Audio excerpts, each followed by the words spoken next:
This world is wrong to be.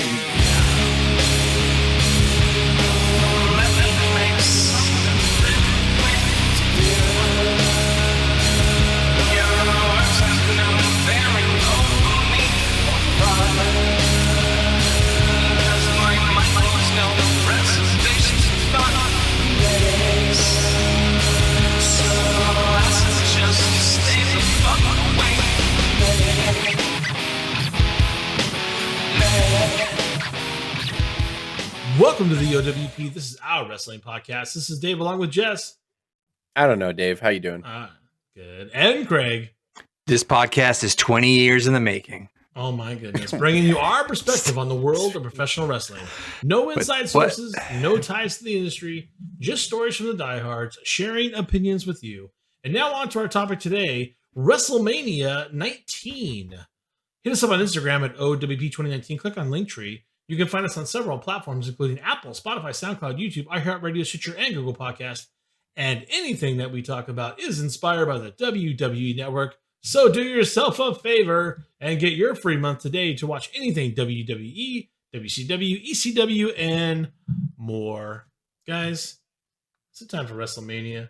It's fucking finally here. You know, I don't know what it's... Hey, listen to me. I don't know what it's going to be like this year. Are we going to get a crowd? I don't know if we're going to get a crowd. I have no idea. It can't be any weirder than... What are we playing here? WrestleMania theme song, bro, from 19. Jesus Christ. You remember. Actually, I didn't mind it. Oh. Jesus Christ, Dave. I have thoughts. We can talk about it later when they perform. But yeah, I'm very conflicted. So... Well, because Limp Bizkit was like, you know, really big underground for a long time. Like my brothers were all into music and everything like that. I remember they actually drew like the symbol for Limp Bizkit on their fucking wall in their bedroom and everything. Yeah. Oh my. And then Limp Bizkit exploded and got huge. And then all of a sudden they became not cool. Mainly because of shit like we saw. Like when they did the rolling, we'll talk about that later. They did the dance where they were doing this and the chicks behind them. I'm like, if I was a hardcore like underground music fan and I went to a Limp Bizkit concert and I saw that, I'd be like, I gotta fucking go. Like it was like Slipknot, Korn, and Limp Bizkit were like on equal footing. Yes. And then Limp Bizkit goes, wee! And then Korn and Slipknot, we're gonna stay down here, but have fun selling out, Fred. It's like Green Day. They say about Green Day all the time. Like, yeah. At least I think Green Day has done it more gracefully, though. Yeah, I agree with that. Like, I will go along. They're not on the playing field of Limp Bizkit. Yeah, that's for sure. Limp Bizkit, he was anti everybody. He's like, yeah. No, I'm saying people say that. I don't agree with that. People say Dave says it. I love Green Day. Hi guys. Green Day's fine. You can tell we're middle aged. On this, and the brand extension was in full swing here, by the way. There was a clear Raw brand and a clear SmackDown brand as signified when the JR or Lawler would do the Raw, and then Michael Cole and Taz would do SmackDown, which they were on fire back here, man. First of all, SmackDown was so much better. The product was because Paul Heyman was writing it for the majority back here, and Michael Cole and I know people have a certain opinion about Michael Cole, but back here, Michael Cole and Taz, they were the shit. It exposed Lawler and Ross because they were just old. They'd been doing it for years and years, all through the Attitude Era, even a little before that. So they were done in 2003. I loved the dynamic between Cole and Taz. Go ahead, Dave. Sorry, I know you're gonna. No, you're good. So we're opening up to Seattle, Washington, Safeco Field. They put 54,000 fans plus in that bad boy. As Jess said, we have JR and King for the Raw announcements, and you have Michael look at that Cole set, by the way. Look behind me. Taz. Oh, it's amazing. It's fantastic. That open air, but indoors and night, like it was only 54,000 people, but it looked so much bigger. It was awesome. I love how it was only 54,000. I was like, yeah, I know. They've done some really cool sets, but I think cosmetically, this is still my favorite WrestleMania. If I can say this word, this arena was absolutely beautiful. Like it was just beautiful to look at. It was perfect. Like Craig said, the way like you could see the night air, like the night sky, I should say, around the entrance was awesome. But it was just. Yeah. You want to get into the first match?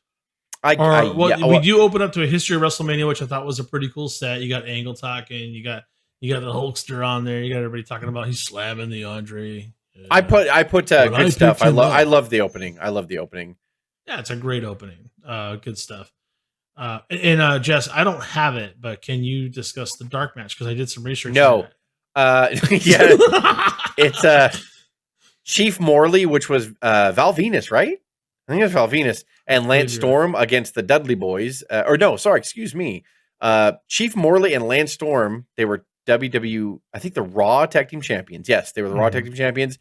They have the Dudley Boys in their corner. I'm just reading this. I don't know. It was a dark match. They defeated Kane and Rob Van Dam, 7 minutes, 2 seconds. I don't know. I barely could get through just reading that fucking sentence. I don't know what the hell was Chief Morley a Native American? What was the gimmick for Chief Morley? No, he was with Right to Censor for a while. Okay. And I think he was chief, like he was like not Raw like commissioner, but something like that. I want to say, I think it was like the assistant to still white I don't remember. I know this is terrible that I reviewed this show right now, and I usually know a lot of stuff about wrestling, but I don't. I know that this is Val Venus, but like I just don't remember why he was Chief Morley and why Lance Storm was a Storm and why the Dudley Boys spell their name with a Z and why they did this. But so nobody cared about the WWE Raw Tag Team Championships back here. The card is so stacked that Kane and Rob Van Dam are not even on TV. They're on undercard. And Lance Storm, yeah, it's crazy. Yes. But so we'll jump into the first match then. This is the opening contest. Matthew Hardy is the WWE Cruiserweight version 1, which I love that gimmick, by the way. I love his graphic. He was Cruiserweight champion here. Shannon Moore was in his corner, and they both worked together really well, by the way. Shannon Moore, super underrated. He defeated Rey Mysterio in Rey Mysterio's first ever WrestleMania match. So this at 5 minutes and 37 seconds, which is criminal that these guys only had 5 minutes and 37 seconds. Matt Hardy retained, like I said. I just put in my notes, this is Rey's first WrestleMania. It was underwhelming considering the two principals involved. I gave it a thumbs in the middle because the 5 minutes we got, they didn't let up. There was no flubs. They were really trying to be in tune with each other. And just when it was starting to get going, the match ended. It was like a weird roll up against the ropes, and Hardy used the ropes to pin Mysterio, and that was it. Like, it was really weird. So thumbs in the middle. Craig, go ahead. Thumbs up. Rey Mysterio looked pumped up. Like he loved being there. He got a hell of a pop. And the way they kind of played it out in those 5 minutes, you thought he was going to win. He almost did. It's the 619 finally, and then Matt kind of escapes with the win. It was just too short, but it was great. It was a great little opener to get them off their ass, Tito, as they say. Can I say real quick, too, that I'm sure there's nothing behind it because a lot of conspiracy theory people like to put stock in stuff like this, but Rey Mysterio's debut pay-per-view match with the WWF was SummerSlam 02, and he lost. He tapped to Kurt Angle, which is fine. It was an amazing match. It's fine. His first ever WrestleMania match, he loses again. And I'm like, I don't know. Maybe I'm looking into it. That's kind of ridiculous. Like, we get a nice Dave, what's the segment? We got some bullshit here. I'll get it out of the way. We get a limo rolling up, and you think it's going to be Vince or something, but it's the stupid catfight girls from the Miller catfight girls. And then we also roll to a quick video where they describe Nathan Jones getting laid out as his opponents leave the bathroom. He will not be able to fight with Taker tonight. So originally it was The Undertaker and Nathan Jones against the Big Show and A-Train. And so, like Dave just described, they showed a backstage vignette where A-Train and Big Show walk out of the showers, and Nathan is just laying on the ground. So apparently they beat him up. They didn't even show the fight. They just did the whole walkout. He was laying on the ground. He's face down. That's how untalented Nathan Jones was. Is that they didn't want to show an actual confrontation. I guess it was getting so bad that they had to they had to pivot at the last minute. So it goes into the next match. So on the fly, they make it a handicap match, which that's official and that's important, by the way. The Undertaker now has no partner, but he's going to face the Big Show and A-Train in a handicap match. 9 minutes, 42 seconds. Taker ends up pinning the Big Show. Here's my notes. Nothing screams, I can't wrestle, more than having Nathan laid out before the match. If the match was changed to a handicap match, then why the fuck wasn't The Undertaker DQ'd when Nathan gets in there in the ring in front of the ref and kicks A-Train in the fucking face? and then right into the tombstone and the pin. Why the fuck was Undertaker disqualified? Like, and they just barely started understanding what the streak was here, by the way, because the year before at WrestleMania 18, and Undertaker said this in many interviews, that's the first time that he counted. When he beat Flair in Canada, he stood outside the ring and did this with his hands and went, 10, because he was 10-0 at that point. That's when the creative department said, oh shit, he has been undefeated for 10 years. That's when Undertaker said that it dawned on everybody that, oh my God, he hasn't been beaten for 10 matches. So that's kind of when the streak was born, after 10 of them. So here, the first WrestleMania, after they all realized they have the streak, they put him in this ridiculous handicap match, which I give, I give it a fucking thumbs down.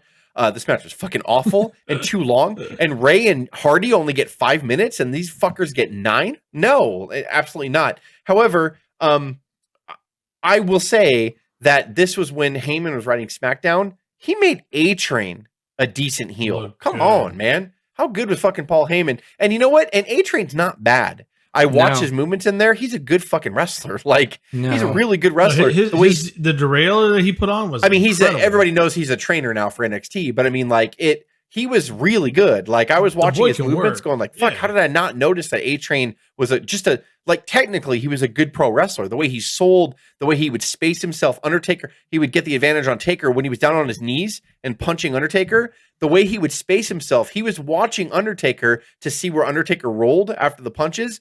And he kept readjusting himself on his knees because he knew he'd have to get up quick. That's like really good. Like, I can't describe what that is, but I mean, he understands pro wrestling. That's all I can say. Like, when you watch that, I'm like, oh shit, like, he's really good in there. Like, he's really understands what he was doing. And when he would dominate the Undertaker and Taker would just get one shot to back him off, like punch him in the gut to back him off, he would purposely like spin around and walk away and give the Undertaker time to get up, which is an amazing heel. Like, which is what you're supposed to do. I can't say enough good things about A-Train. It's so funny. I gave this match a total thumbs down and I hate it. But at the same time, I was watching A-Train and I'm like, it's not his fault. In there.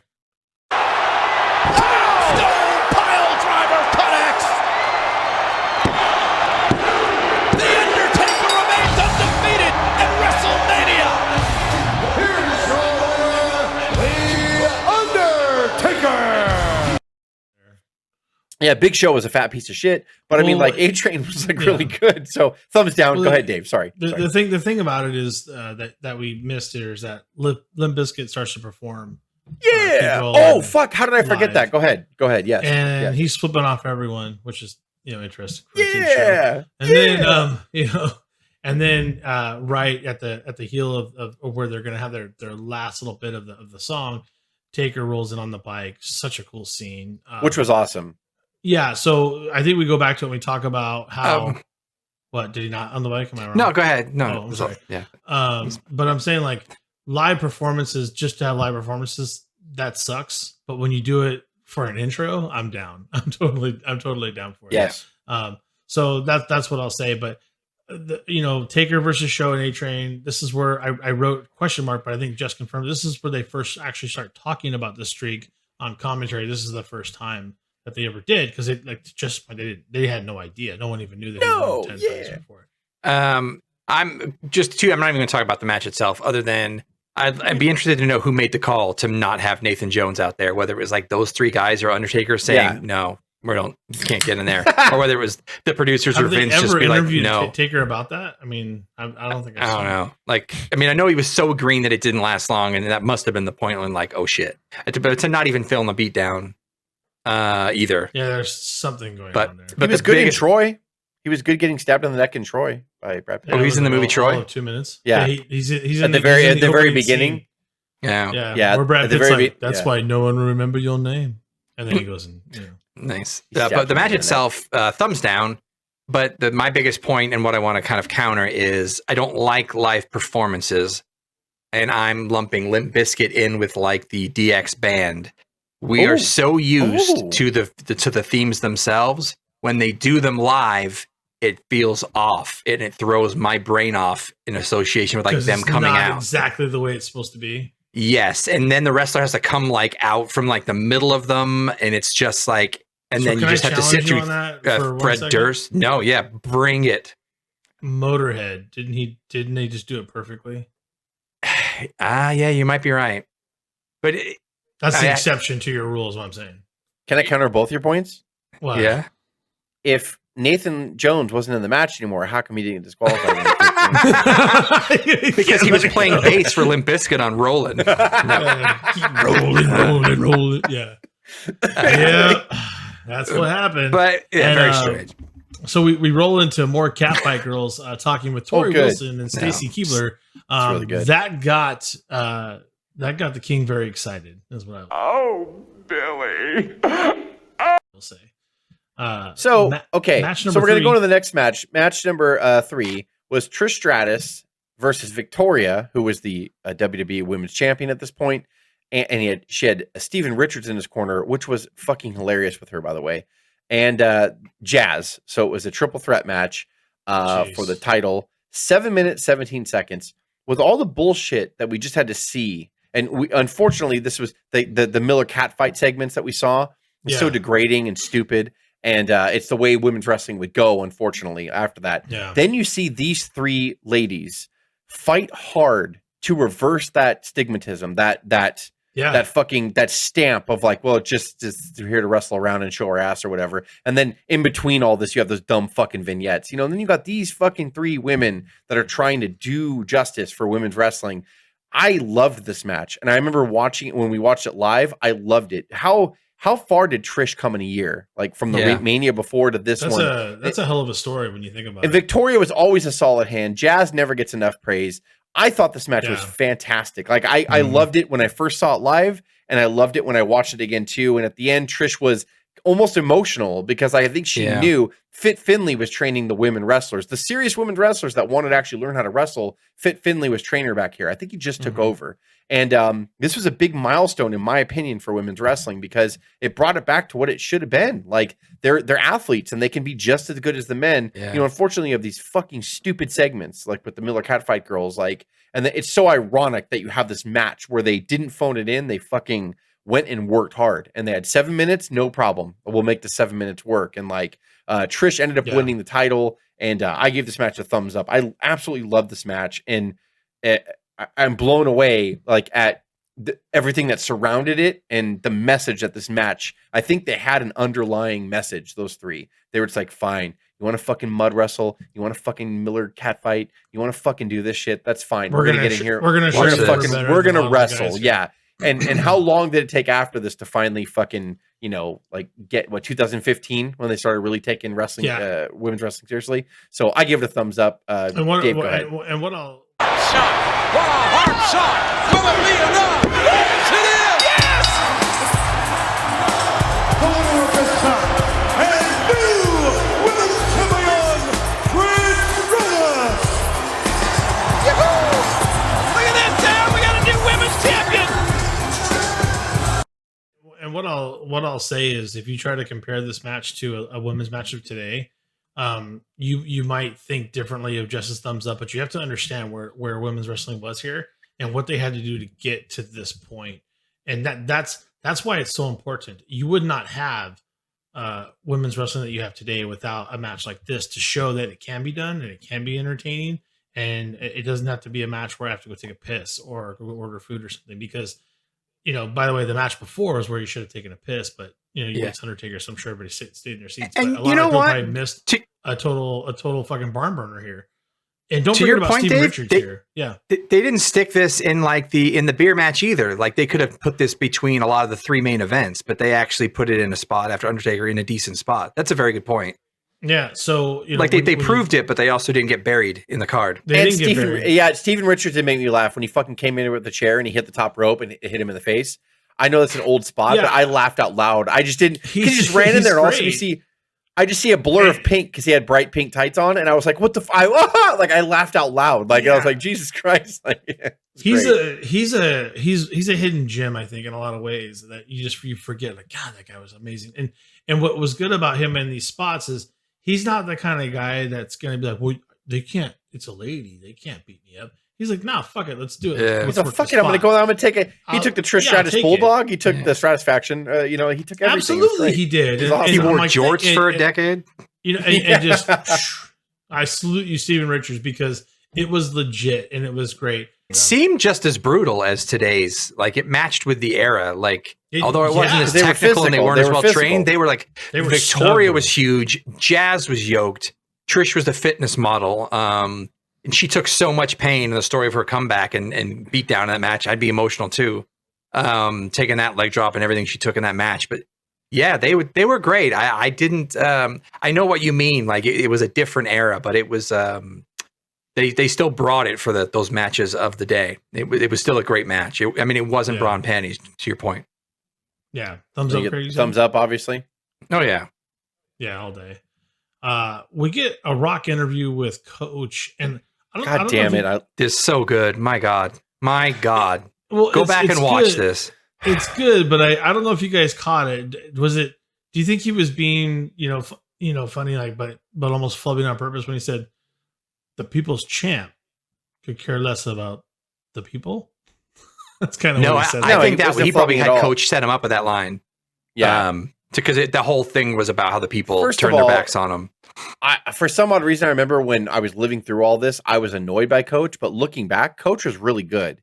And Coach really well. Yeah, Coach and Rock always had a great chemistry together, always. And I loved the heel version of The Rock here. I'll get into it more when we talk about the match, but like the helicopter theme that he had, and like The Rock was fucking fantastic here. Like Agreed. I think this is what he wanted The Rock to be in 97, 98. He just had to mature and learn it.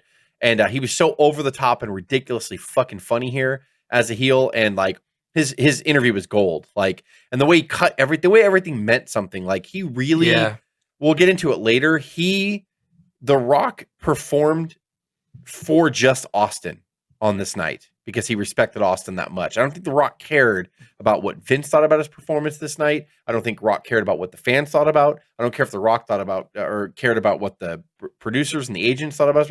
I think that The Rock this whole night was performing for Austin for a specific reason, and I'll get into it later. So at the end, I love the little tag when he was like, finally, and everybody was expecting him to say The Rock has come back to Seattle or whatever, and he just stopped and he goes, finally.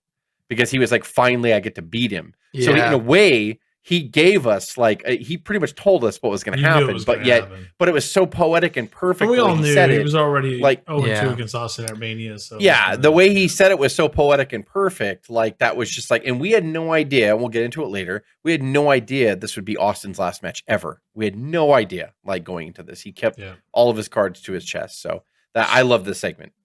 Not to go on. And it was funny, and it started funny, and it started Rock and Attitude and heel, but he definitely made sure to loop it all the way back in the end to give reverence to Austin and the mission of never having beaten him on like a huge stage like he did and how much he wanted it. So, and that's how we kind of closed the loop. So it just went from kind of wacky, like really well done Rock heel promo to like elevated the match at the very end. It was great. Yeah. Yeah. So we jump into the next match, number right? 4. All right. It's a tag team triple threat match. It is Team Angle, which were the world's greatest tag team. The SmackDown WWE Tag Team Champions, Shelton Benjamin, Charlie Haas. They defeated Chris Benoit and Rhino and the Los Guerreros, which was Chavo Guerrero and Eddie Guerrero Jr. Who? Triple threat. Who's Chris Benoit? Chris Benoit. No. It was 8 minutes and 48 seconds. I'm just going to read my notes. I wish it was longer. I miss Eddie a lot. Thumbs up. Dave, go ahead. Yeah, it feels like a cluster F at first, but it gets organized pretty quick. The chops by Benoit are absolutely heinous. It's so brutal. It's hard to believe when you think about where this is. I started because I have a WrestleMania 20 shirt. I don't know if you guys know what, Eddie versus Angle shirt. I love it. I'll never throw it away. I'll never get rid of it. I'll keep it forever. And it's hard to believe that we're just a year away from that. And Chris Benoit being WWE champions side by side. Take that what you will. Benoit's superplex on Eddie is absolutely amazing. And Benoit's hitting 4 Germans on Chavo, which is just, it's amazing. At the end, Rhino gores the wrong person and distracts, and Shelton is the legal man and sneaks a pin on Chavo after Rhino basically gores Chavo. and that's how they sneak out with the win, which is a perfectly heel tag team win to retain at WrestleMania. And I gave it a thumbs up. But I know there's some really horrible things that we won't talk about, based on people here. But when you look at the match itself, it's just, wow. There's just so much talent in there. Craig, what do you think? Definitely thumbs up. My notes were there's a rope crossing spot with Benoit and Guerrero where they just like hit each other like Mack trucks with no give. Where I think he legit hurts Eddie's elbow. I don't know what happened. It was probably on purpose, but the velocity they crush each other on that rope crossing spot. I was like, man.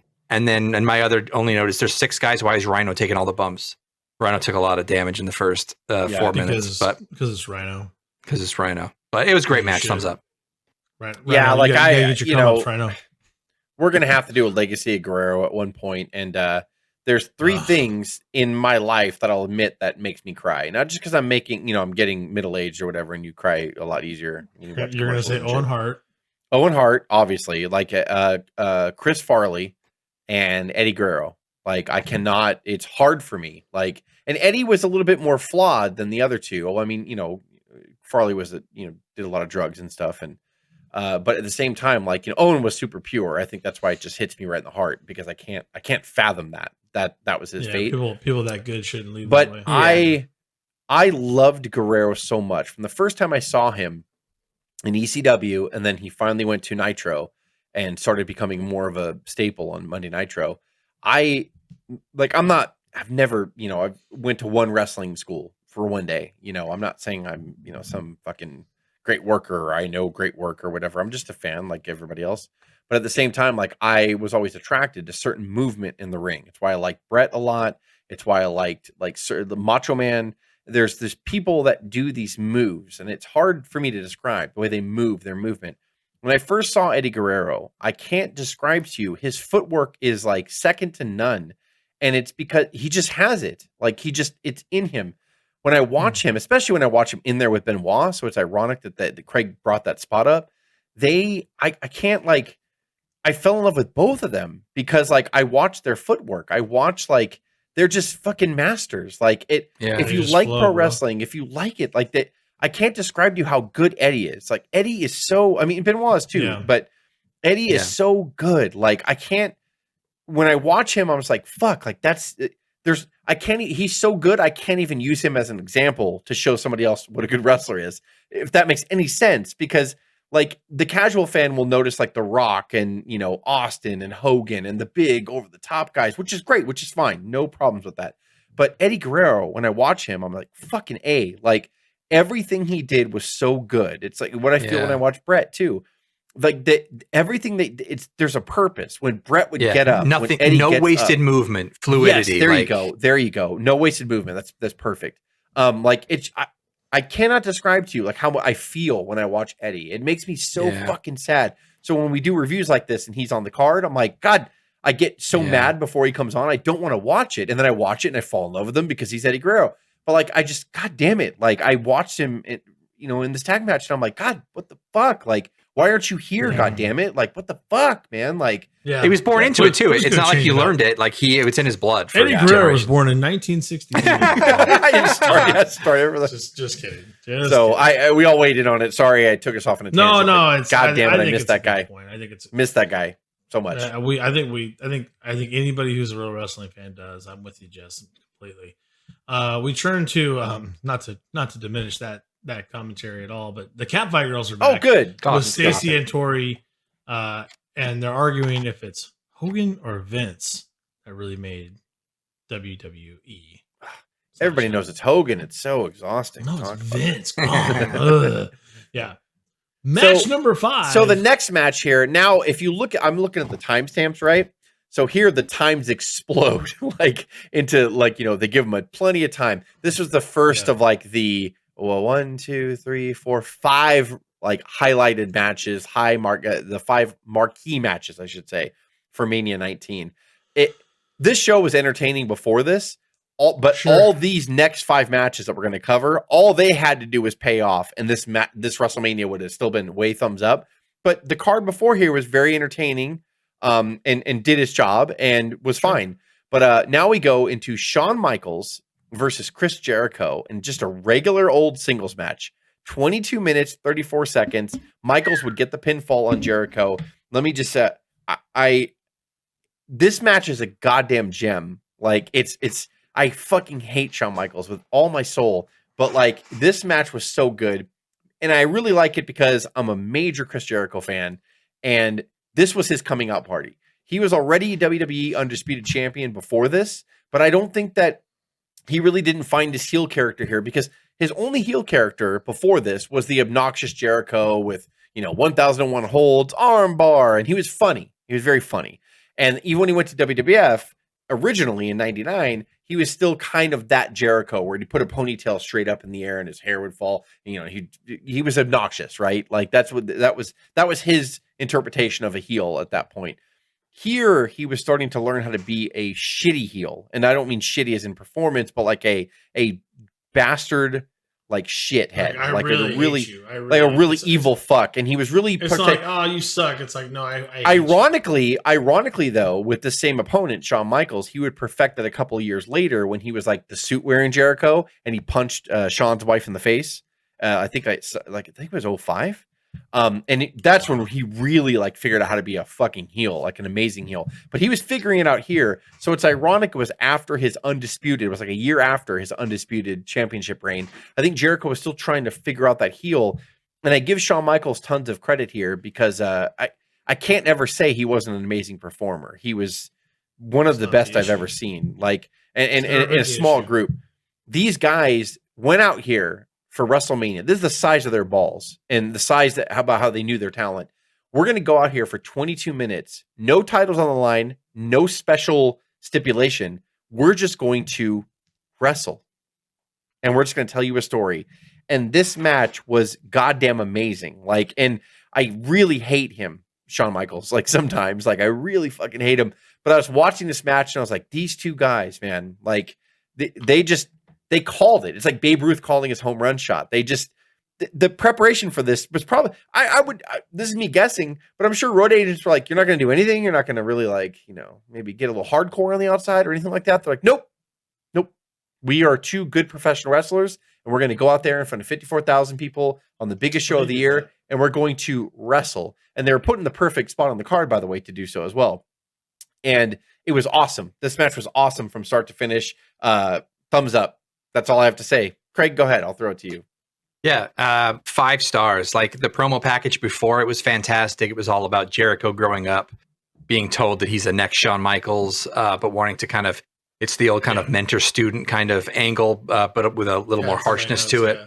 And we'll talk about and then the match at the very, very end of it, after all of it, like, I forgot what the very, very ending was. So I was, after half an hour, emotional and watching, and Jericho was crying, and I completely bought into it. Yes. I knew he kind of was fake crying, but like I thought he was like doing it. And then I was like, oh my God, he means it. And then he goes from handshake to a hug, and the hug, and then he knees him in the balls.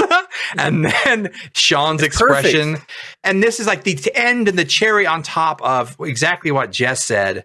And this is an aged Shawn Michaels, got a little bit past his prime, the first WrestleMania in a lot of years since his back, a different guy, but like the confidence with each other and the story they told, doing each other's kind of moves in that like mentor-student thing where Jericho super kicked him. Michaels did Jericho's, like, and the end kind of culminated with a lot of off the top rope stuff where Jericho landing on his head, superplexes, and then it was just these false finishes. It was just fantastic. Best match. It's tough because there's a lot of best matches of the night, and it's all debatable. But me watching this back today, I would almost say like this was the match of the night for me. You guys are gonna hate what I say. I would say the night of this pay-per-view, I knew this match was good, but I didn't rank it as the best of the night. But watching it back, I ranked this the best of the night. You do, yeah. I take it a little bit differently, and maybe I'll be wrong. I've been wrong before. I'll be wrong again. It's fine, but I gave it a thumbs middle, and not because of the match itself. Not because of the match itself. Let's talk about some things real quick. I love the rewind, Craig. To your point, I thought it was set up beautifully, And it should have been set up to a point where Jericho was going to take this match, because you don't fucking have, you don't continue feuds after Wrestlemania. This is where it ends. Yeah. Okay. First of all, that's number one. Shawn Michaels is an old sack of shit. He's been getting paid for 5 years for doing nothing, by the way, we found out. And at this point, and you would think I would have this venom, by the way. I'm telling you right now. I'm telling you, and then you get down to the entrance of Shawn Michaels, and he's got fucking confetti guns. Oh my god, what the hell's going on the here? confetti guns. And half of them don't even work. Like, what is going on? Like, I was glad they didn't work. I was hoping the last one wouldn't work. So Out of all the good entrances Sean's had at Mania, this was the worst. Shittiest. This was the worst. Yeah. This is the worst. And on top of it, okay, so I'll get into the match. Trading moves in the beginning is great. Jericho's spinning heel kick is totally on point. Michael starts working the leg. He takes a massive shoulder to the post, but he skins the cat at one point into a crossbody to Jericho to the floor. Really cool. But then Sean gets a quick roll up for the win. And I did love the double cross, with Jericho. I like that. But I'm telling you right now, there's no upside. There's no upside for Sean to win here at WrestleMania. I'm so sick of Mr. WrestleMania. I'm sick of it. There's no reason for him to win this match. It doesn't make any sense. I hate it, and I usually don't hate him as much as Jess does, but I hate him that much here because I feel like this. Jericho just doesn't care. Jericho's like, I don't care who wins because it's going to be a barn burner and people will remember it forever, and I get that. And that's probably why he didn't really. Jericho gave no pushback because, Shawn Michaels is a legend. Bullshit. Shawn Michaels should have made Jericho passed the torch here. Should have made him here. It's WrestleMania. What is going on? Why is an old ass man who's been out of work for 5 years but getting paid on the side winning this match? Someone has to explain that to me with confetti guns. Explain that to me. Thumbs middle because the match is that great, but I hate the way it works out. I hate it. That's harsh. I respect your decision. I hate it. That's a very stern judge. Hating the ending and it's then the politicking turning it to thumbs in the middle. I can't stand. But who knows? Maybe Jericho didn't want to go over on it. Like after all, like to do the angle all together and how he. Michaels had to kind of get it back. Well, Jericho he was here beaten next a few week. times We'll in the ask run him about it. I'm just kidding. That's not happening. But so I don't know. What say you, Jess? I agree with you because you said you were going to be wrong, and you're wrong. You're so wrong. So wrong. First of all, this was the first match. This was the first match of their series. It wasn't a blow-off match. They actually rematched after this, and Jericho. I know that shouldn't. That's not how it should be. Is what I'm telling you. This is where it blows off. This is where it ends. But I kind of have to put my disagreement with you on pause until we review the next match, because the next match plays into my point why this match made absolute 100% sense for Michaels to go over, and why the ending sequence that Craig and I talked about the kick in the balls, reversed all of it. So I'm going to pause right there. Okay. And we're going to go on to the next backstage segment, I'm sure, which is fucking Miller Cat Fight or some. I don't know what the fuck the next bit is. The refs, there's a few refs that meet in VKM's locker room. So Vincent Kenny McMahon has some refs in his pocket, it looks like, before that match starts. So keep that in mind. Right. And then Limp Bizkit performs, and Craig gets really upset about it because it's a live performance for no reason. They did Crack Addict, huh? They did the theme for Mania. They did Crack Addict, which was the theme song. And I want to tell you that I own several Limp Bizkit records, and I was a proud owner that played a lot in my car. Hot dog, chocolate starfish and the hot dog flavored water, which had Break Stuff was awesome. Rollin' and My Way on it, and Break Stuff. Yeah, Break Stuff. Yeah, Milky wasn't an album before, but yeah, they were great. So I don't hate on them, but God, looking back. And you also get the actual cat fight, I think, in this segment again. With Coach. That must have been a Miller Lite deal. It must have been Miller paying them a shitload of money. It 100% was. Yes. Yeah, Miller. they do the pillow it's an fight. ad sales play. Tori and Stacey comes in. Tori gives Stacey a spanking, which I'm sure everybody enjoyed. And then they roll over on the Coach, and they actually pin Coach to end the pillow fight, which makes absolutely no sense. Yeah. Okay. So was this on like a Saturday Night Shotgun, or was this? Are you talking about WrestleMania right now? Well, it's WrestleMania. Oh, okay. WrestleMania 19. Okay. But what's funny is like this proves our point of how like we go back. I hate to go back to women's wrestling again, but this is what they were up against. This is the shit that the legit women's wrestler had to deal with. To defend the booking here too, this was the buffer match between the 22-minute classic that we just saw and the next match. So I understand you got to cool it down. Yeah, they absolutely, and which is why we're ready for the next match, right? Because now I'm ready to fucking go. Because now you're really gonna lose it. Wait, was that an actual match? What we're talking about with the women and tour, was that an actual match? It was supposed to be, but I don't even want to review it. I didn't put it as match number Wikipedia, 6. I'll tell you that. If you look on Wikipedia, yeah, it's not on Wikipedia, so it's not sanctioned. Yeah, I literally didn't watch it. It was WCW Uncensored. You guys leave that to me, and I know that, and it really hurts me greatly that you make me deal with that. But what? That you make me deal with the bullshit. I skipped it. I'm like, I have to watch it. Yeah, no, I mean, I feel after your rating on the Shawn Michaels and Jericho, I kind of feel like you deserve all of this. So here we go. Okay. The next you know, match deep down inside, you agree with me. Deep down, I don't actually. I completely disagree with you. But Triple H defends the World Heavyweight Championship against Booker T in 18 minutes and 45 seconds. Come on! Here's the contrast. Shawn Michaels and Chris Jericho's whole feud was built on, I worshipped you when you were younger, and now you're coming back and you're trying to take my spot. I should be you, because people were saying that you're just like Shawn Michaels. You're just like this, just like that. They even showed moves of them doing the same moves. In the video clip before, but so that's why that made sense. And Shawn Michaels would go on because WWE knew at this point that Michaels was actually going to stay for a while, and he would wrestle for like another 7-8 years, and give us way more WrestleMania classics than just this match. So as much as I hate him, the storyline made total sense, and the loss that Jericho took didn't hurt him at all because Shawn Michaels was performing well. It wasn't like he was this blown out old fucking fuddy-duddy that came in there and Jericho carried him. Michaels was with him every step of the way, and Jericho had to learn how to wrestle WWE main event style here, which was so important to his career. And the loss doesn't bother me because that storyline was perfect. Fast forward to this match, the storyline, they actually called Booker T a criminal because they brought into when he was arrested, they show us mugshots. They brought some realism into this or whatever. He's a black man that was down on his luck. He was arrested when he was a teen, but he fought back. He fucking straightened his life out. Now he's a professional athlete, and now he's wrestling for the World Heavyweight Championship.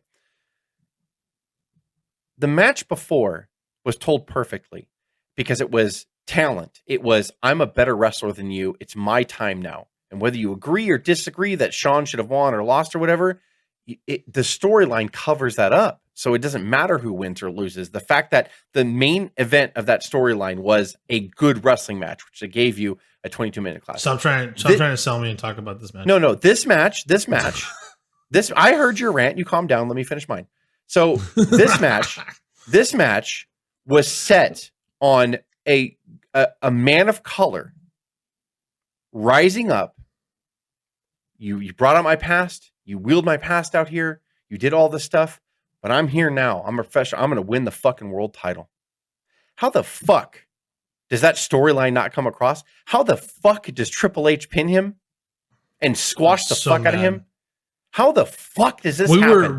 This is the absolute opposite. This is my point. This is opposite. This is opposite of what Shawn Michaels and Jericho was. The ending of the match mirrored the storyline. This match didn't have to be good, and it was okay. This match was okay. It wasn't bad, but it was okay. The worst of the worst of the last 5. Probably. Yes, you're right. But you know what, Craig? What would have saved it, and you know what the whole point of the whole thing was, is for the ending to pay off, for Booker to get over, and this motherfucker like politicked in the back. And Vince was in his corner too. Vince was, I'm going to defend Dave and say that Triple H has just learned how to do this from the master of the guy that was in the match before. That's what I'm saying. Fair enough. I'm not saying that Shawn Michaels' past sins shouldn't be paid, but I'm talking about if we're just isolating these matches. Yes, right. There was nothing wrong with Michaels going over against Jericho. No. There just wasn't. No. As far as classic wrestling storyline, I trust me, I agree with everything Dave said about Shawn Michaels. But I mean, like I love that these matches were back to back because it's a perfect fucking example of this fucker Triple H, and what he did here. And this is not okay. Look, we can shit on Michaels for not putting Vader over in 96 or whatever, but it wasn't detrimental to the, you know what I mean? Like whether Vader won or lost, it's fine. They put Sid in there, and I'm not shitting on Vader, but it worked out the same way. The story was the same thing. Like it was the same thing. Michaels did the right thing here by agreeing to go over because they rematched like 3 other times in the pay-per-views in the year, and it was, each match was great. All I'm saying, Jess, is if you put that 6 months back and you do it right, and Jericho was at WrestleMania, it didn't make sense. I don't like the timing of it. He was fine. I think it was fine. In comparison to this match, which is my point, is like it didn't have to be the classic that it was before because the storyline this is absolute. The storyline of Michaels and Jericho was they had to put on a good match because the whole thing was about you're Mr. WrestleMania. Right. I should be Mr. WrestleMania. You got to rise your talent. No, I get that. This match didn't have to be good. This match was average. They both worked hard, Triple H and Booker T, but like it didn't have to be average. The ending pop where Booker T finally went over. Where Booker T finally goes over and fucking gets that pop in front of 54,000 people and vindicates himself. These fucking villains, Flair and Triple H, bringing up his past, talking about how he's a criminal, like, you know, doing all this stuff. Like you win the match if you're Booker T. It wouldn't hurt fucking Trips at all. That is such bullshit. And then he pedigrees him. They lay on the ground for it seemed like an hour, and then he rolls over and pins him with an arm. I was so fucking mad. We were angry. Mad. We were watching I'm mad this. right now. I'm probably we all watched this WrestleMania together. Fucking bullshit. Oh, come on! We were like yelling at the television. We're like, what the fuck was that? What was that? I think my response was when the count was happening live, if I remember, I was like, no. Like I was screaming no at the top of my lungs because when that fucker hit 3, and I was so pissed. I was like, how we were all very up? Upset live. At the very least, the next month he's going to win the title, right? Nope. Booker T never fucking beat him for the title. No, never. What in the flying I think it was a 2-pronged path of Booker never being like McMahon never wanting a WCW guy at that point, or Booker to be the guy, and then Triple H wanting this is the moment to claim his spot that he would hold for the rest of his life. He can't lose it for a month and then win it back a month later. I'd be fine with that. But you get the moment at Mania. You get the moment for Booker. Because it's going to make him. We didn't create the term WrestleMania moment. You fuckers did, and then you don't give it to him.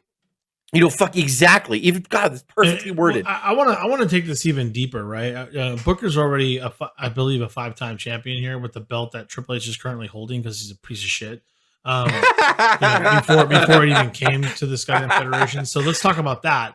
Let's talk about the fact that I think my family asks me all the time, "Who's your favorite wrestler?" And it's a difficult answer. Like Angle's definitely on that list for my number 1, but Booker T is one of my favorite wrestlers. I don't think that anybody can understand what Booker T was capable of doing in the realm of his character, his charisma, the way his interest music, which may have been lucky. God, fucking love that side. You know, we talk anything.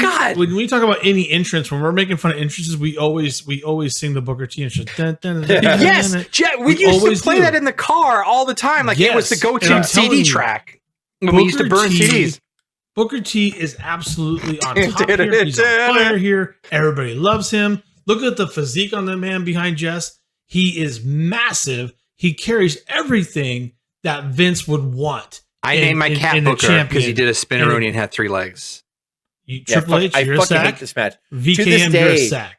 There's no way to defend this. Like I've thought about it so many different ways. I'm like, there's no way to fucking like just looking at classic wrestling storytelling. There's no way to defend this. Yeah. You specifically you put a racial shade on it specifically, which means Booker T wins. That is the fucking That's only how it result. It stinks. If Triple H beats him at fucking Backlash the next month, whatever, fine. Win your title back. Politicking. It really does. Fine. And nobody loves. And by the way, Booker will never tell you the truth because they've taken care of Booker over the years. I was going to say, has he ever mentioned it in a shoot that he was offended or? I've never really looked for it. I don't think so. I think Booker T's always been diplomatic about it and fucking, it's fine. And good for him. Like he's made a hell of a career and there's no, like ill will towards Booker. He was put in a shitty position. He just did what he was told.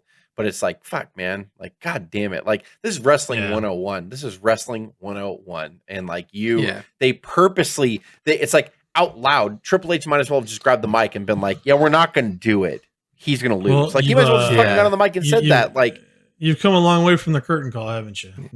Jesus Christ. I mean, anyway, he overruled it. Like, it's just, this is classic Trips. I hate him so much. I'm so giddy about Undertaker should have been disqualified. What's up? Crap.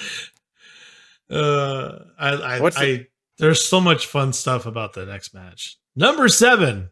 Oh, so Hulk Hogan defeated Mr. McMahon in a street fight. If Hulk Hogan lost, he would have had to have retired. The match is 20 minutes and 47 seconds. Let me just say, I put the greatest wrestler of all time versus Mr. McMahon. That's what I officially call it. Match. This match was fun.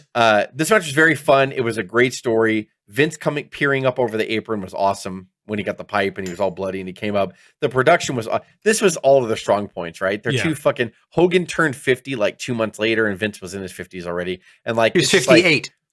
Yeah, two fucking 50-year-olds, like, in their 50s or whatever, was like, just it's funny because the buy rate of this Mania would piss Hogan off because his payoff wasn't big enough, and it's just so typical Hogan and Vince, isn't it? Which is funny because brother, that number's not working for me, brother. I really enjoyed this match, and the fact that Hogan and Vince they both fucking didn't like pull any punches, like they both bled like pigs. The chair shots were awesome. Yeah. Like I loved it. They made sure the crowd went home happy with this match. It's and like so good. This match was so good. Like I don't care what anybody says. Like it's awesome. It's not. I give it a major thumbs up. Yeah. It's not a. I give it a major thumbs up. I love in the eyes. Are you looking in the eyes of Satan himself? Yeah, Vince. Oh man, Hogan, you're in trouble. Steel pipe looks like it in Miss McMahon's hand. Mr. McMahon is just skiing his opponent. Taking his time, and McMahon can do that. He's got Hogan down and hurt. And Hogan with a low blow. There's a playing field foul. Hogan right in the grapefruits as McMahon eloquently. Both these guys, when it's just about business and let's go make some money. Brother. Yeah, thumbs up. Fuck it. I'm sorry. It did not thumbs 3/4. Thumbs up. Can I also say that there's one thing that I never really noticed until I rewatched it this time, and I'm a big Hogan fan. Everybody knows that. Get what was missing from this match, which is an ultimate Vince coup. Did he not tear the shirt? No, he didn't pose at the beginning or at the end. No, at the end he did. Just at the end, yeah. No, he didn't. He did. There's a Hogan must pose moment at the end. Yep. And so Vince like made sure that was strategic. I didn't notice that. I was like, fuck. So he beats him. Shane comes in there. He at least he did these portions. He didn't do like he did. Yeah, he did. Yeah, he didn't do the full thing. Yeah, he didn't do like this stuff. Because normally they fade out and they go to the next segment or whatever, like with Hogan posing or whatever. But that was not. It was not a typical Hogan celebration. No, he quickly did a few of these in the ears, and then Shane came down there, and then the last thing was Vince flipping him off, and then they kind of Hogan was just sort of holding the belt and walking back. It wasn't the last thing of the match. You cannot tell me that wasn't a plan for Vince. That Vince was like, "You're not fucking posing," and they made Hogan roll out. That's too. funny. Hogan rolled out on it. You're right. It wasn't Hogan was the last one in the ring. It was Hogan start. I watched it 2 nights ago, and I was like, "Hogan must pose." Did not happen. Like the full. Right. Hogan normally doing when Hogan beats somebody, that person rolls their ass out. Yep, and they get out, and then he, just is pointing to him, brother, and he does the whole thing. Did not happen. Yeah, Vince had the last word. Not to Vince. So being last in the ring was a bit of a. There was so much, and I'm glad you brought that up, Craig, too, about the tit for tat. There was you could tell it was tense. Like even the booking of the match was super tense.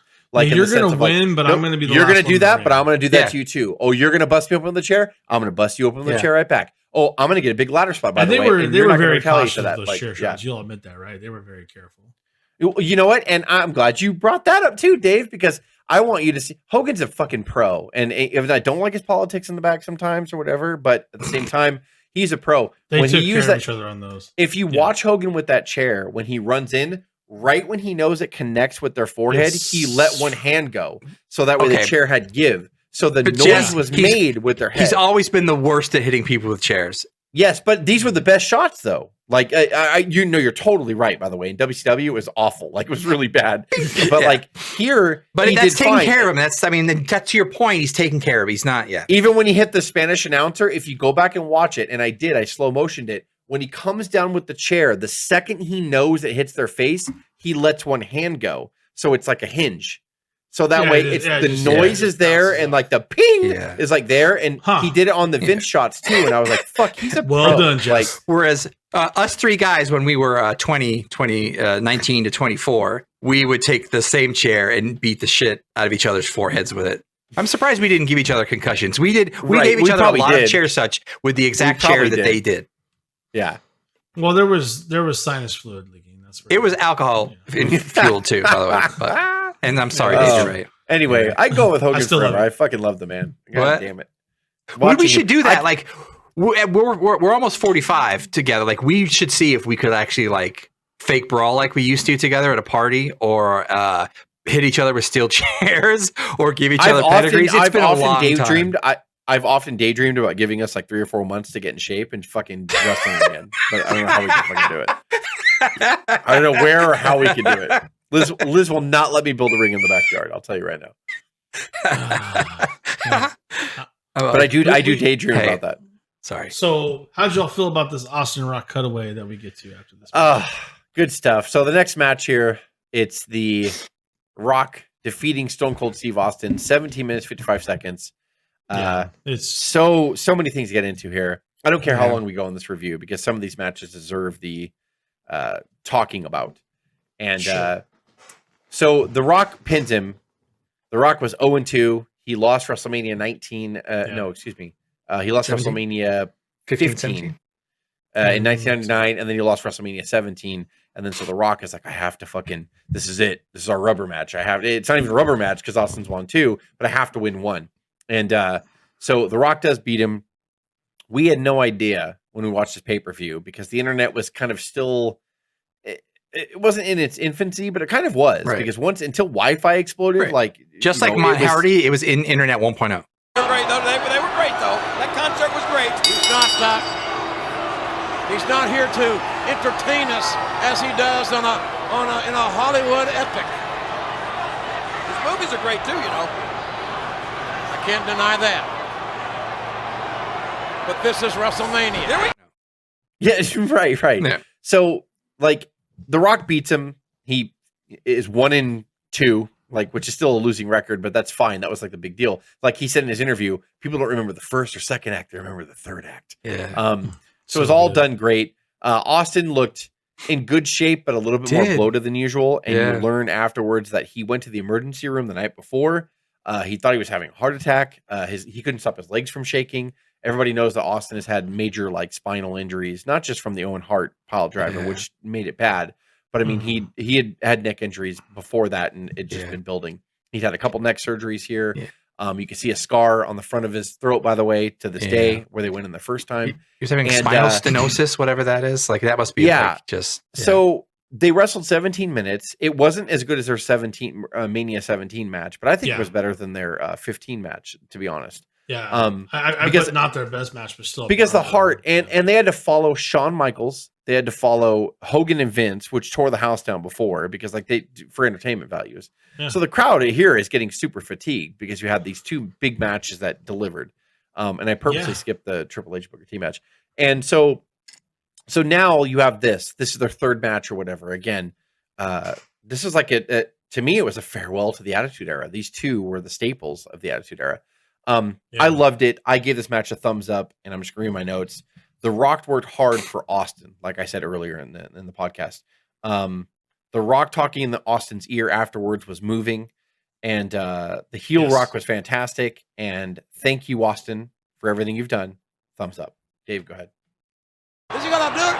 Not the 3rd time. The 3rd time's the charm. Big one. Oh God! A 3rd rock bottom. A 3rd rock bottom. Of a leg, and the whole time on it. History has been made. Here is your winner, Unbelievable! It took 3 rock bottoms. No, I don't have anything. It's a thumbs up. Not their best match. It's still great. I love the cutaway work to it. It's Rock and Austin, man. I don't know what else you have to say about it. You just have to go back and watch it. The only weird thing I have is I find it interesting how he's not small, but he definitely, this is like the trimmest you'll ever see The Rock in his entire life. Which I'm not. I think he was trying to do something with the acting career. Maybe he was just starting to break out in Hollywood, and he left not long after this. But I can't be that big, kind of thing. And then as he really does his career, he's more jacked than he's ever been. Like The Rock is just massive now. Like he's just a freak. And but I've always enjoyed The Rock and Austin. I think it's one of those things where the closest, and I don't even think it's close anymore, because when you look at what they did and how they can churn. The Hogan Warrior thing was like one of the biggest, explosions of, like, you could talk about face versus face. These guys not only did that in a sense because people love both of them, they did it for years. It wasn't just a one-off. They did it for a long time, and they saved Vince's ass. Let's just be real about that. Those two are the reason why WWE came out on top, for the most part. That's what I would think, because of what they can do behind the curtain, what they can do outside in the ring.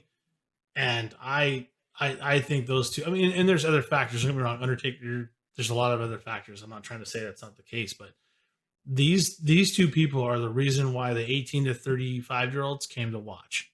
It's these two guys. These are the ones that you want to get that casual fan that Jess always talks about. These are the guys that brought them. It's not even a question. And they changed wrestling forever. And they had feuds for years, and they would come off and they would come back to it. It was the greatest comeback. The only downside of it, unfortunately for Austin, is that we all feel his career was ended way too short, even though he had a pretty long career. WCW was there for a while as well, but thumbs up. It's a great tribute to Austin. We all missed them. I know The Rock might come back and give us a few little, flippy flips or something, but we all miss Austin in there. I know if Cuz was here, he would talk about how much he misses Austin. And this is the farewell, and no one knew it. This was legitly his farewell. He never tried to come back. This is it. Like after this. No, he never. And even though people how do you end it any better though? I'm glad he didn't. Right. Yeah. I was going to say that, I'm going to, a couple things like notes wise, but overall, like, I don't know whose decision it was or when Austin made his decision. I don't know if he's ever said, he probably has in his podcast when he made the decision that it was going to be his last, but they could have made it something big, like a Savage Warrior goodbye, right, or something where that was the thing at the end, but he went out kind of just on his own terms, where he just wanted to do the work and leave. And the fact that he was in hospital that morning for whatever, go back and watch it now if you haven't seen it since, knowing that it's his last match and knowing the reference of kind of Rock. And the fact that Rock wore his vest for no one has ever probably that I recall done that for that long, but I don't know how that conversation went, but it was hilarious and it was great. To Jess's point, there is about a good 60 seconds where Rock's talking to him over him, and then even pushes Hebner out the way to finish his kind of conversation with him. It's like, who knows what those guys say together? And I don't know what their relationship is now, but you notice that Rock's never been on Austin's podcast, and I've never seen them together. I truly wonder how their relationship is now and how it was back then. They're businessmen and they're complete pros, but like, I always just wonder, those two at the top, Austin is a guy that notedly not a people person. Crazy working with Rock. Jess, I don't know if you've heard of how Rock and Austin is. But then there's also an cool Easter egg in it. Rock chop blocks Austin. He goes outside and you can hear him tell Hebner, "I'm fine."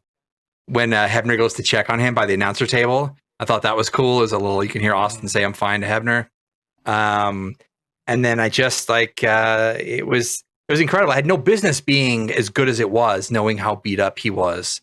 And then you truly believe that his limp to the back was legitimate, and he was in that much pain. He did everything he could just to get through it, and Rock kind of carried him. Rock kind of, I mean, for 17 minutes. That's why he never had a vignette or interview that day, because The Rock had one. You would think Stone Cold would have had one too, or something. Right. I think he was still in the hospital that morning, from all accounts. Like he checked in that night. Nothing can get recorded. Nothing can get done live.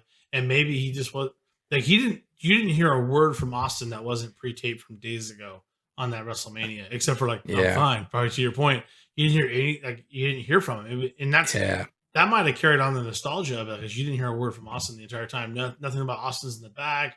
Nothing like, hey, he's in his locker room. Let's go take a look. He's in the dressing room. Nothing, because he was so sick. Whew. Last match, man. So we're not even done. The last match, the main event for the WWE Championship. Kurt Angle, the defending champion, loses to Brock Lesnar. 21 minutes, 7 seconds. Had Angle been counted out, disqualified, or anyone had interfered on his behalf, he would have lost the title, because they did the whole cool thing before that where his brother pretended it was him. They had a match 2 weeks before Mania where is that Angle.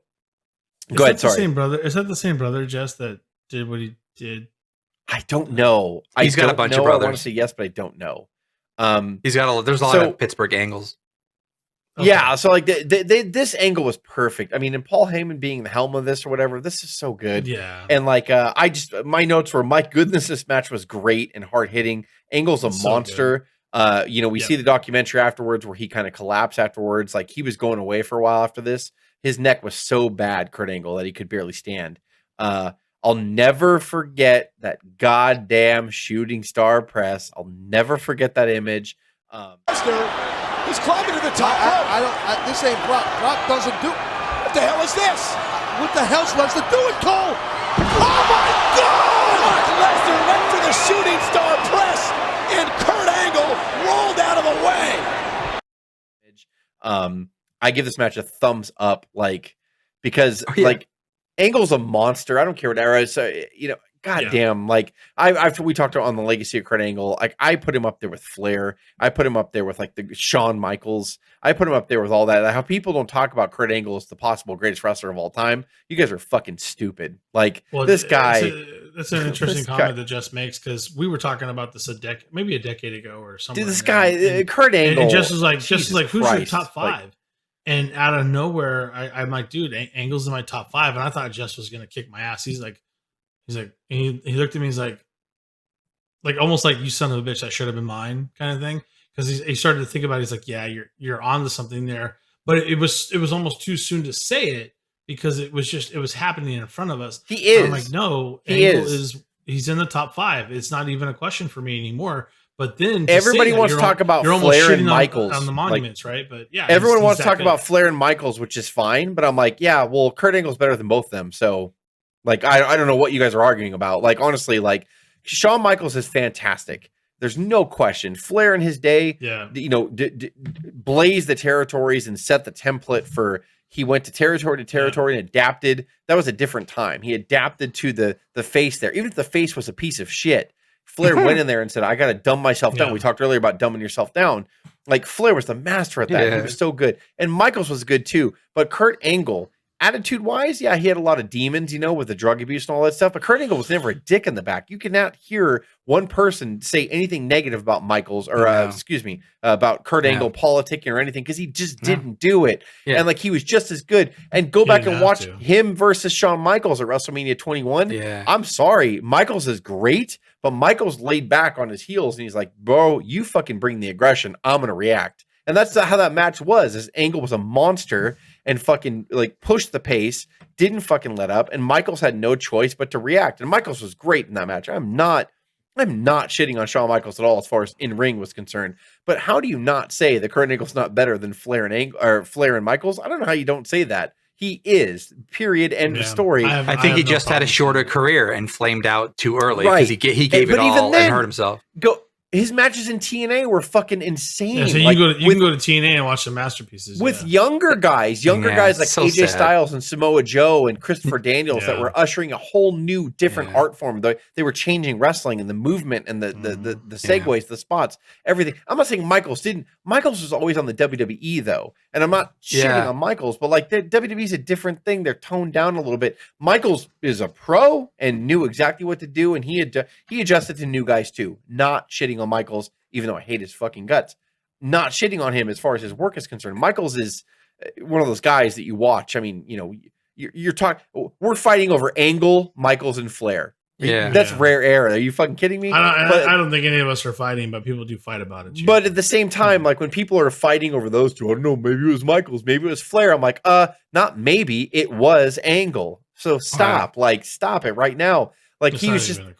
He's that good. Was he on the level of like Austin or Hogan or The Rock? No. But I mean, he did his role inside that. He was so funny. He could be a heel. He could scare the shit out of you. How many times at matches you saw? Popular story I tell about my wife Liz. Like she loves Randy Orton. She would marry him in a second if she had the chance, which is fine. I'm okay with that.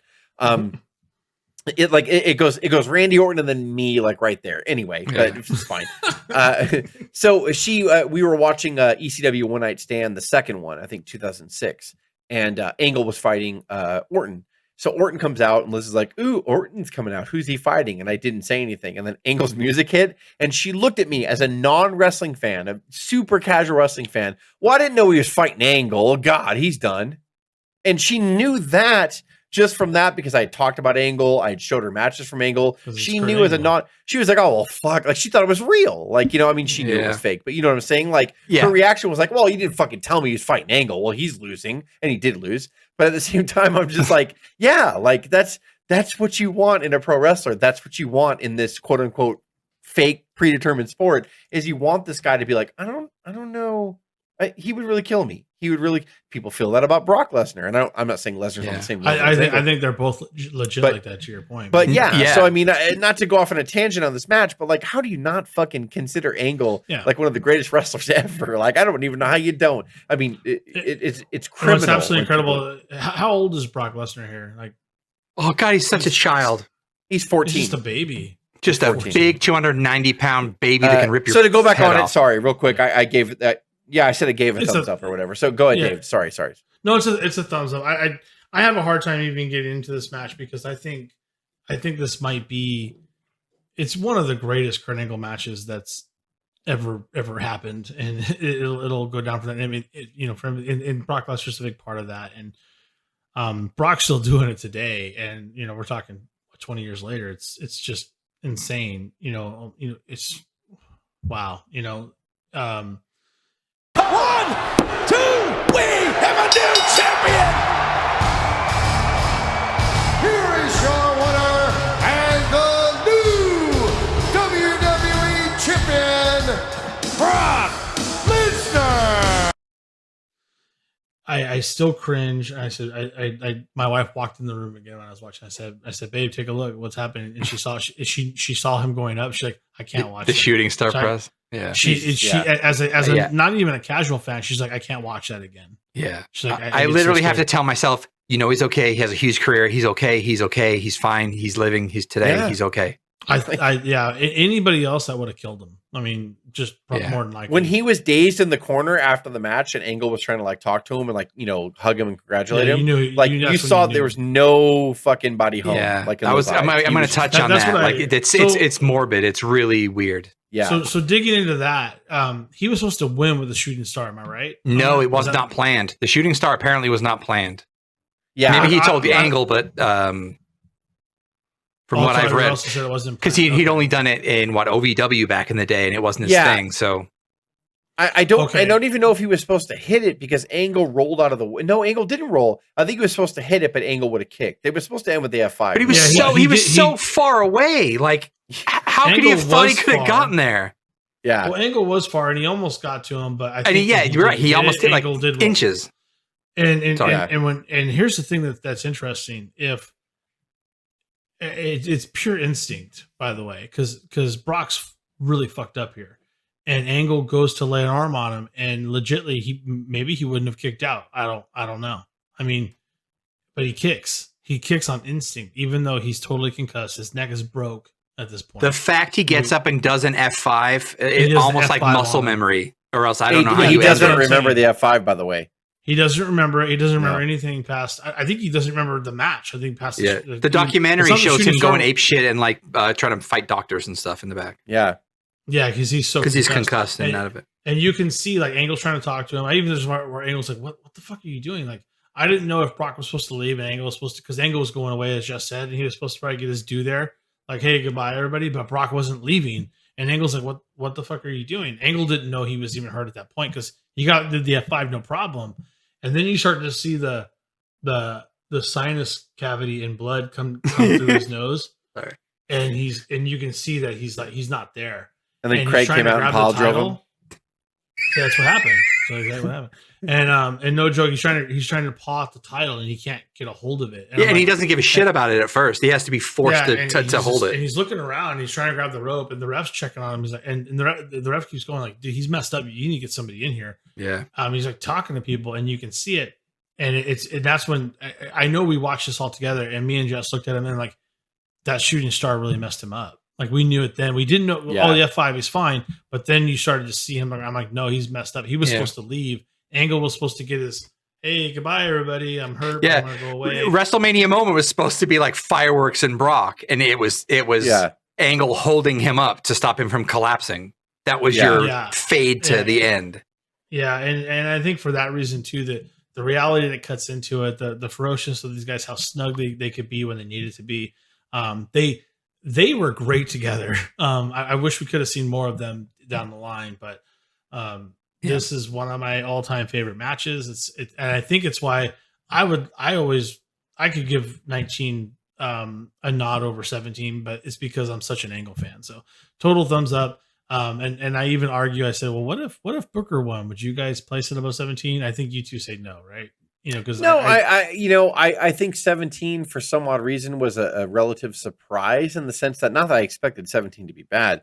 I don't know if I ever expected to go into a Mania going, is this going to be the greatest Mania I've ever seen? I never did until I saw 17, and then I was like, this is really good.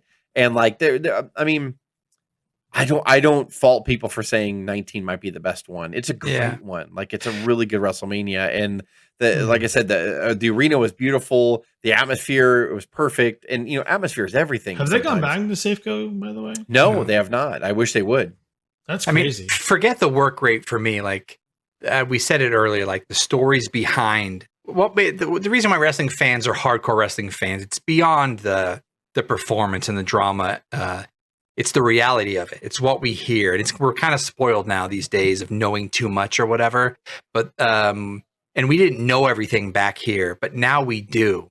And I think what makes it great, like we talked about Stone Cold being broken and finishing and gutting out the last match and not having a farewell and going out where he was in the hospital the night before. Same with Angle. His neck was just like an accordion and crunchy crackers. Like he needed surgery. One bad bump could have wrecked him forever in this match. From all accounts, he wanted to gut it out. Doesn't hurt him. Yeah, it hurts Brock.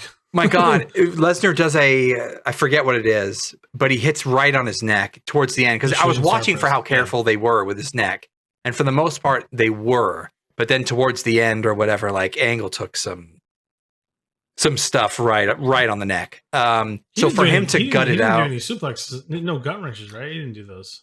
It was either like a choke slam or some kind of belly to belly or some kind of suplex where, my God, it was like he might have tucked his neck, but it doesn't matter. Like, but still messed up for Angle, and then for Angle to finish this match, and when in the documentary when he collapses backstage, and no doubt Austin probably did too, he has to then, like, Brock does the shooting star, and Angle, the ref comes over to Angle after kind of talking to Brock, and the camera's on Brock, and you're looking. What I kind of dissected today, like they weren't going to get the WrestleMania moment, but the cameraman or someone put like the belt on the ring apron, because Brock didn't hold it, and Brock's collapsed in the corner with the belt like on the ring apron, like so you can get the camera shot of the belt, and Brock, who is completely out of it with sinus fluid, to your point, coming out the nose. and there's no fireworks because he doesn't know where he is. And the ref goes over to Angle, and Angle's like, yeah, I know you're hurting, but like and then so Angle comes over, and then it's a real quick handshake in the corner, and then I think Brock says like, "Who are you? Nice to meet you. I'm Mr. Lesnar." And then that's awful. I'm sorry, but like, and then Angle hugs him, almost holding him up in the turnbuckle, and that's how you fade away from Safeco. I mean, my God, honestly, so many stories. You couldn't have planned a better ending because it wasn't planned. And we left the end of that going, holy shit, that was incredible. You knew he was messed up. They showed the replay. Yeah. You couldn't see it on the original angle. You showed the replay when he hit his full force of his body on his neck. I mean, he could have died. But what a way to end it. To Jess's point earlier, the swan song to the Attitude Era. And for Austin to Angle to go out and tough it out and have these 5-star matches. Yeah. You're segueing right. My God. You're saying hello to Ruthless Aggression, going right into it at this point. So it's a great Mania. So good, man. Oof. The Miller Lite girls, I mean, just amazing kind of booking. The Catfight girls they really hit it home for me. Totally icing on the cake. Yeah. They were, I'm sorry, I keep saying Miller Lite. Well, what are the Catfight girls? What were they with? What beer or whatever? It was Miller Lite. Okay. Miller Lite. Tastes great, less filling was the argument. Got it. Sorry. Yeah. I didn't watch any of it. There you go. Yeah, I know. I thank you. I took notes. Hit us up on Instagram at O.W.P 2019. Click on Linktree. You can find us on several platforms, including Apple, Spotify, SoundCloud, YouTube, iHeartRadio, Stitcher, and Google Podcast. And anything we talk about is inspired by the WWE Network. So do yourself a favor and get your free month today to watch anything WWE, WCW, ECW, and more. This is Dave, Craig, and Jess with the O.W.P signing off. Have a good one.